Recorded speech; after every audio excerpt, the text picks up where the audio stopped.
help you to start that journey to see if you're right, if you do in fact know who you are, and in particular through this lens of character strengths. We're going to explore that together.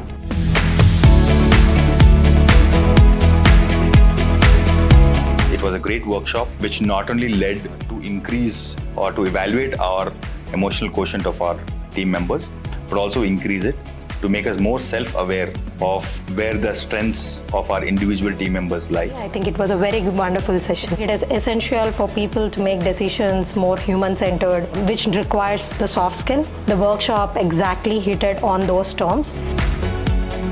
The things that motivate humans are purpose, autonomy, and mastery.